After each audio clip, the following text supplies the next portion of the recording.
విదేశాల్లో చదవాలనుకుంటున్నారా? అయితే విదేశ్ కన్సల్ట్ ని సంప్రదించండి.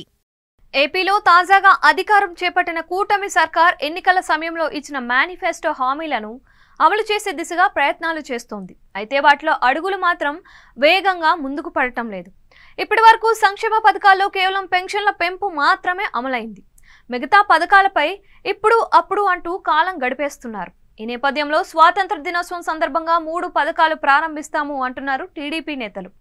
ఆగస్టు 15న రాష్ట్రంలో మొత్తం 3 పథకాలను కూటమి ప్రభుత్వం ప్రారంభిస్తోంది అంటూ ఇప్పటికే టీడీపీ నేతలు సోషల్ మీడియాలో ప్రచారం చేసుకుంటున్నారు. వీటిలో అన్న క్యాంటీన్ల పునరుద్ధరణతో పాటు తల్లికి వందనం, మహిళలకు ఉచిత ఆర్టీసీ బస్సు ప్రయాణం కూడా ఉన్నాయి అంటూ వారు ప్రచారం చేస్తున్నారు.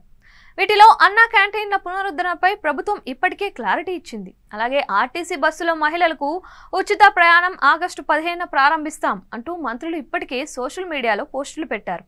అయితే వాస్తవ పరిస్థితి మాత్రం వేరేలా ఉంది. రాష్ట్రంలో ఆగస్టు 15న అన్న క్యాంటీన్ల పునః ప్రారంభానికి ప్రభుత్వం ప్రకటన చేసింది. సీఎం చంద్రబాబు కృష్ణా జిల్లా ఉయ్యూరులో అన్న క్యాంటీన్ ప్రారంభిస్తారని ప్రభుత్వం తెలిపింది.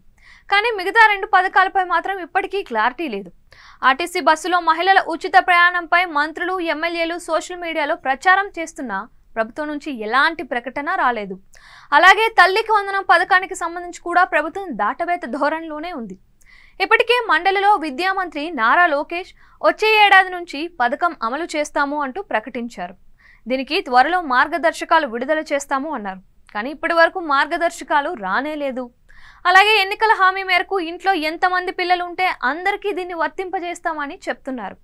కానీ దీనిపైన అధికారిక ఉత్తర్వులు రాలేదు.